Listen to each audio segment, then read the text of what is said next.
আসসালামু আলাইকুম রহমতুল্লাহি ওয়া বারাকাতুহু।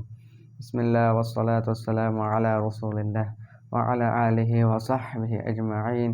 রব্বি জিদনি ইলমা রব্বি ইশরাহ লি সাদরি ওয়া ইয়াসসির লি আমরি ওয়াহলুল উকদাতাম মিন লিসানি ইয়াফকাহু কওলি। সবাইকে স্বাগতম আজকের আরেকটি নতুন ভিডিওতে। আজকে আমাদের সেই ধারাবাহিক বেসিক অ্যারাবিক কোর্সের 11 নম্বর পর্ব। আলহামদুলিল্লাহ, এর আগে 10টা পর্ব অলরেডি আপলোড হয়ে গেছে। তো আপনারা যারা এর আগের পর্বগুলো দেখেননি, আশা করছি দেখে ফেলবেন, কারণ হচ্ছে এগুলো যেহেতু ধারাবাহিক ক্লাস, তো একটার সাথে একটা লিঙ্কড। তো আগেরগুলো না বুঝলে আগের ক্লাসগুলো, তাইলে কিন্তু পরেরগুলো বোঝা যাবে না। তো আমরা কিন্তু আলহামদুলিল্লাহ বিগত 10টা পর্বে আমাদের যে অ্যারাবিকের 3 রকমের শব্দের মধ্যে একটা ছিল ইসম। তো আসলে ইসমের পার্টটাই একটু লং, তো ওইটা আলহামদুলিল্লাহ আমরা শেষ করে ফেলছি। অর্থাৎ একটা ইসম চেনার জন্য, একটা ইসমকে আইডেন্টিফাই করার জন্য যে বেসিক জিনিসগুলো আমাদের জানা দরকার ছিল, সেগুলো কিন্তু আমরা শিখে ফেলছি বিগত 10টা পর্বে। এখন হচ্ছে আমরা এগুলোর অ্যাপ্লিকেশন দেখব। মানে এখন হচ্ছে আমরা একটা বাক্যের মধ্যে মানে ইসমগুলো নির্ণয় করা শিখব, এবং ওইগুলোর মাধ্যমে আমরা কিছু বাক্য শিখব ইনশাল্লাহ আজকে। তো আমি লিখে রাখছি যে ফ্র্যাগমেন্টস, যেটাকে আরবিতে ইদফা বলে। ঠিক আছে, মানে ফ্র্যাগমেন্ট অনেকগুলো আছে। ফ্র্যাগমেন্ট বলতে আমরা এটাকে আরবিতে যদিও এটাকে বাক্য হিসেবে চিন্তা করা হয় না, কিন্তু আসলে বাংলার মধ্যে বা ইংলিশে এটা একটা বাক্য হতে পারে। তো আমরা দেখব। তো তার মধ্যে এক ধরনের ফ্র্যাগমেন্ট হচ্ছে ইদাফা। তো ইদাফা বলতে আমি কি বুঝাচ্ছি, আমি এখানে লিখে রাখছি যে মেসেঞ্জার অফ আল্লাহ রাসূলুল্লাহ সাল্লাল্লাহু আলাইহি সাল্লাম। তো এটা তো আমরা জানি যে বাংলার মধ্যে আল্লাহর রসুল। তাহলে এই যে মেসেঞ্জার অফ আল্লাহ, এটার মধ্যে আমি যদি দেখি যে এই অফ, এটা একটা প্রিপোজিশন না? তো অফের আগে এই যে মেসেঞ্জার শব্দটা, হ্যাঁ, এটাকে বলবো হচ্ছে আমরা মুদাফ। মানে এখন মানে আমি যদিও ইংলিশের উদাহরণ দিচ্ছি, কিন্তু আমি কনসেপ্টটা বোঝানোর জন্য জাস্ট মানে শুরুতে ইংলিশের উদাহরণ দিচ্ছি, এরপর আমরা আরবিটা দেখব। তো আরবিতে যখন আমি মেসেঞ্জার অফ আল্লাহ এটা বলবো, এই অফের আগেরটা যেটা থাকবে ওইটাকে বলা হয় মুদাফ, এবং অফের পরে যেটা থাকবে অর্থাৎ আল্লাহ শব্দটা, এটাকে বলা হয় মুদাফ ইলাইহি। মুদাফ ইলাইহি, হ্যাঁ। তো হ্যাঁ, এটাকে বলা হয় মুদাফ ইলাইহি। তাহলে আবার যদি আমি বাংলার কনটেক্সটে চিন্তা করি, তাহলে সেটা হয় আল্লাহর রসুল সাল্লাল্লাহু আলাইহি সাল্লাম। তো যেটা এই একটা বিষয় হচ্ছে, ইংলিশের ক্ষেত্রে যেটা হচ্ছে পরে ছিল, এই যে আল্লাহ শব্দটা, এটা কিন্তু বাংলার মধ্যে আগে চলে আসছে। আবার রসুল শব্দটা এটা পরে চলে গেছে। তো এই জন্য আমার ইংলিশের ক্ষেত্রে চিন্তা করতে হবে মানে অফের আগে এবং অফের পরে। অফের আগে থাকলে সেটা মুদাফ, অফের পরে থাকলে সেটা মুদাফ ইলাইহি। কিন্তু বাংলার ক্ষেত্রে হলে যে বিষয়টা উল্টে যাবে। বাংলার ক্ষেত্রে হলে এখানে যেটা রসুল থাকবে, মানে পরে যেটা থাকবে, এই যে এই শব্দটা, এটা হবে আমার মুদাফ। আমি যদি আচ্ছা হ্যাঁ বাংলায় লিখি। আর যেটা হচ্ছে আল্লাহর, এখন একটা বিষয় হচ্ছে আমাদের যেটা ইংলিশে প্রিপোজিশন ছিল, সেটা কিন্তু বাংলার মধ্যে যুক্ত হয়ে আল্লাহ শব্দটার সাথে র এর, এগুলো হচ্ছে আসলে বিভক্তি বলে আমরা। তো আমাদের তো মানে বাংলার মধ্যে এরকম প্রিপোজিশন নেই, তো এই জন্য এটা আল্লাহ শব্দের সাথে র এর যুক্ত হয়ে গেছে। তাহলে আল্লাহ, আল্লাহ শব্দের সাথে র এর যুক্ত হয়েছে, অর্থাৎ অফটা এখানের মধ্যে আল্লাহ শব্দটার মধ্যে এসে গেছে। ঠিক আছে, আল্লাহ যোগ আল্লাহর র যুক্ত হয়েছে। তা আমি বাংলার ক্ষেত্রে চিন্তা করব যেটার সাথে বিভক্তি থাকবে, অর্থাৎ র এর এরকম থাকবে, যেমন এখানে আল্লাহ শব্দটার সাথে র র আছে, তাহলে বুঝতে হবে এটা হচ্ছে আমার মুদাফ ইলাইহি। এই যে এই আল্লাহ শব্দটা হচ্ছে আমার মুদাফ ইলাইহি। এই যে যেটা ইংলিশে অফের পরে ছিল, এটা হচ্ছে আমার মুদাফ ইলাইহি। হ্যাঁ, বা আমি যদি বাংলায় লিখি,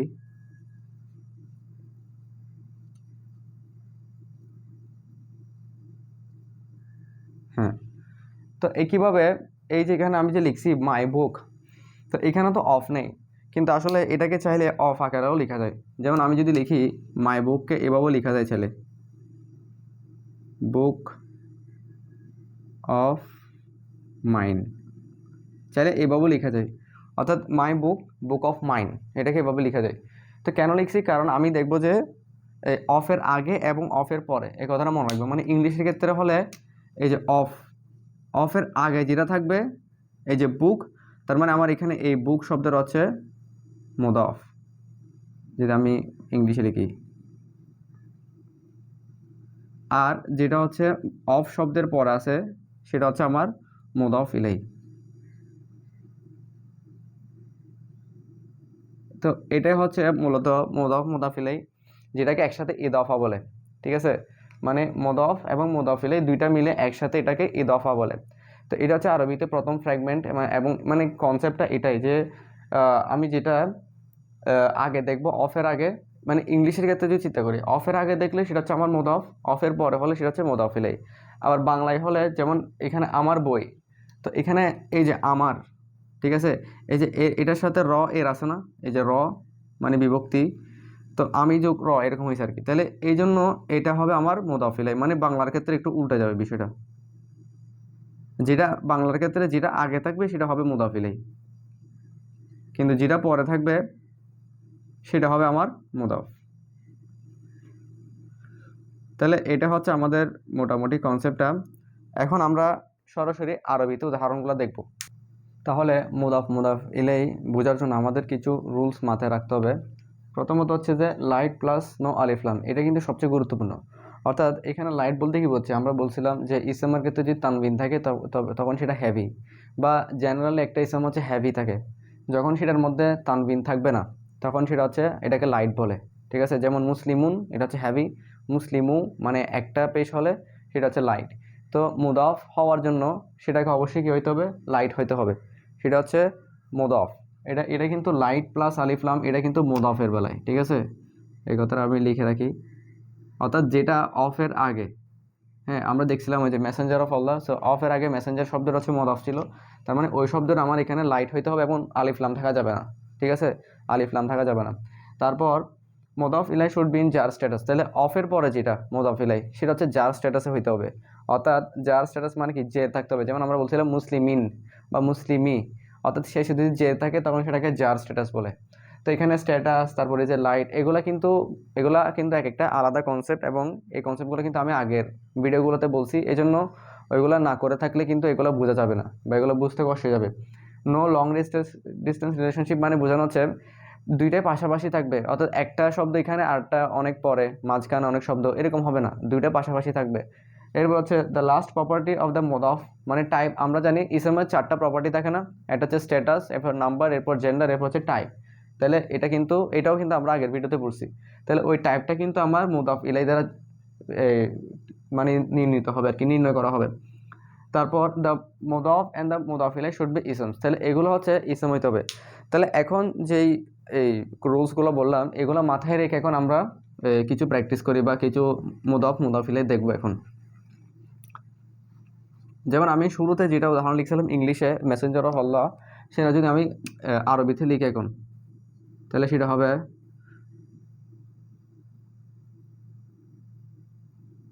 রসুল্লাহি, একটা ওয়াও হবে, রসুলু এটা হচ্ছে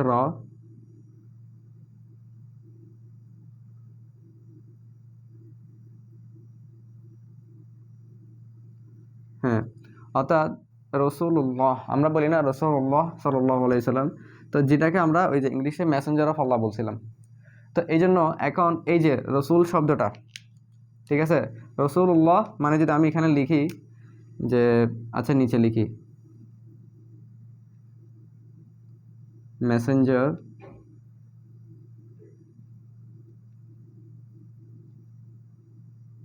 মেসেঞ্জার অফ আল্লাহ,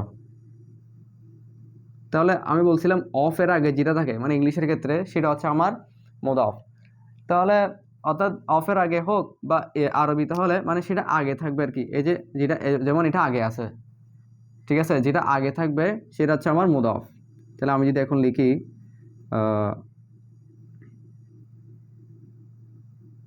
এটা হচ্ছে আমার মুদাফ, এরপরে যেটা শব্দ থাকবে সেটা হচ্ছে মুদাফ ইলাই।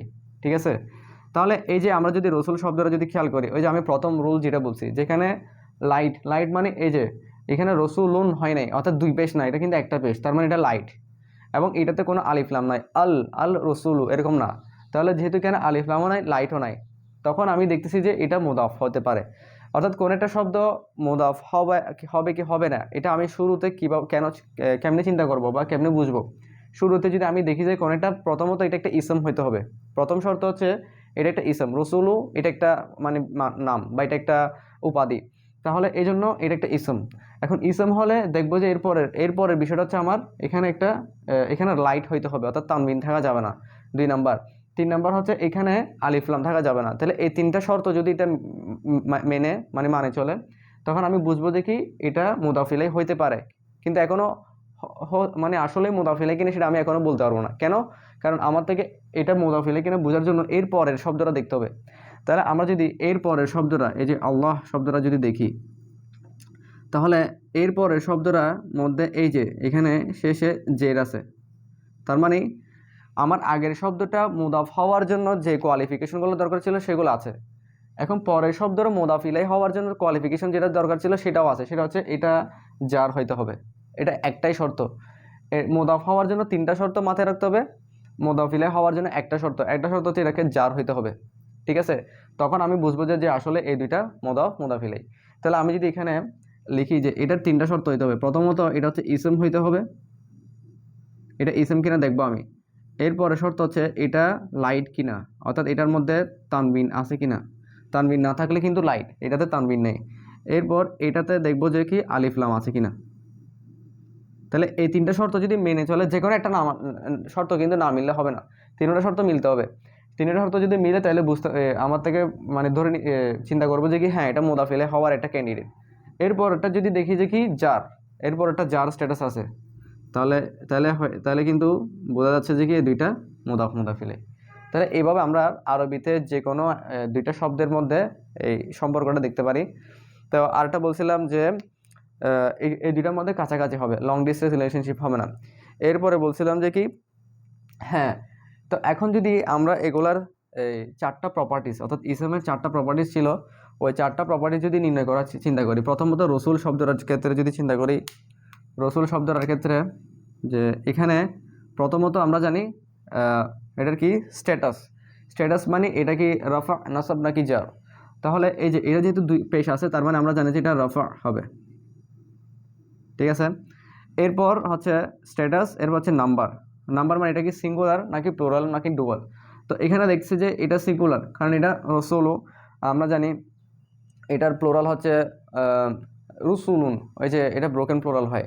তো কিন্তু এটা যেহেতু সিঙ্গুলার দেখে বোঝাচ্ছে যে এখানে একটা পেশ আছে, তার মানে এটা হবে সিঙ্গুলার।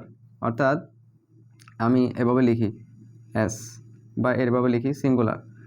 তো এরপরে যদি দেখি জেন্ডার, তাহলে রসুল শব্দটা তো অবশ্যই এটা আমরা পুরুষবাচক শব্দের ক্ষেত্রে ইউজ করি, তাই জন্য এটা হবে ম্যাসকুলিন। তারপর লাস্ট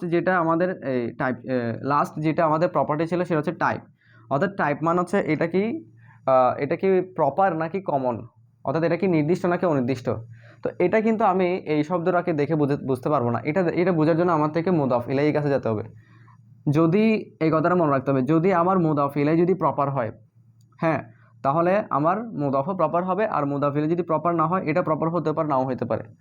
তো এখন মুদাফ ইলাইহির কাছে যদি আসে আল্লাহ শব্দটা, এটা তো প্রপার, কারণ আল্লাহ তাআলাকেই বোঝায়, তাই না? তো প্রপার মানে নির্দিষ্ট করে বোঝাইলে, তাহলে ওইটা কিন্তু আমরা ওই যে যখন কমন বা প্রপার অর্থাৎ টাইপ যখন পড়ছিলাম তখন কিন্তু ওই ভিডিওতে বলছিলাম। তো যেহেতু আল্লাহ শব্দটা শুধুমাত্র আল্লাহ তাআলাকে বোঝায় এবং আলিফ লাম থাকলেও সেটা কিন্তু প্রপার হয়, তো সেই জন্য আমার এখানে মুদাফ ইলাইহিটা কিন্তু প্রপার, এই জন্য আমার মুদাফটাও প্রপার হবে। ঠিক আছে? তো এখন এটার ক্ষেত্রে যদি আমরা 4টা স্ট্যাটাস চিন্তা করি, প্রথমত এটা হচ্ছে এই যে জার, এটাকে অবশ্যই জার হইতে হবে মুদাফ ইলাইহি, নাহলে কিন্তু এটা মুদাফ ইলাইহি হতে পারবে না। এরপর এটাও সিঙ্গুলার এবং এটাও ম্যাসকুলিন, হ্যাঁ, এরপর এটা হচ্ছে প্রপার। তো এখানে তিনটা প্রপার্টিস মিলে গেছে, শুরুটা মিলে নাই, শুরুটা মিলতেও পারে নাও মিলতে পারে, এটা কোনো বিষয় না। তাহলে আমরা এভাবে এই শর্তগুলো দিয়ে বুঝে যাবো যে কি আসলে কোন একটা বাক্য, বা আসলে আরবিতে এটা একটা বাক্য না, এমনি বাংলাতে চিন্তা করলে এটা একটা বাক্য হতে পারে যে আল্লাহর রসুল। তো তার মানে আবার যদি বলি, মুদাফ হওয়ার জন্য তিনটা শর্ত থাকতে হবে। প্রথমত এটা একটা ইসম হইতে হবে, আসলে দুইটাকে ইসম হইতে হবে, মুদাফও ইসম হইতে হবে, মুদাফিলেও ইসম হইতে হবে। হ্যাঁ, এরপরে শর্তটা হচ্ছে এটাকে লাইট হইতে হবে, অর্থাৎ তানবিন থাকা যাবে না। 2 নম্বর হচ্ছে এটা আলিফলাম থাকতে পারবে না, যদি আলিফলাম না থাকে তাহলে এটা মুদাফ হতে পারে। এবং এরপর শব্দটা যদি জার হয় তাহলে অবশ্যই এটা মুদাফ, এরপরটা মুদাফ ইলাই। তাহলে এভাবে আমরা বুঝে নিব। তো ইনশাল্লাহ আরও পরের ভিডিওগুলোতে আমরা আরও এই বিষয়ে আরও বিভিন্ন উদাহরণ দেখব, তাহলে আরও ক্লিয়ার হবে। তো আজকের ভিডিওটা এতটুকুই। বারাকাল্লাহু লি ওয়া লাকুম ফিল কুরআনিল হাকিম ওয়া নাফা'আনি ওয়া ইয়াকুম বিল আয়াতি ওয়া যিকরিল হাকিম। তো আজকের ভিডিওটা যদি আপনাদের ভালো লেগে থাকে তাহলে অবশ্যই লাইক, কমেন্ট, শেয়ার করে দিবেন, পাশে থাকবেন। আসসালামু আলাইকুম ওয়া রাহমাতুল্লাহি ওয়া বারাকাতুহু।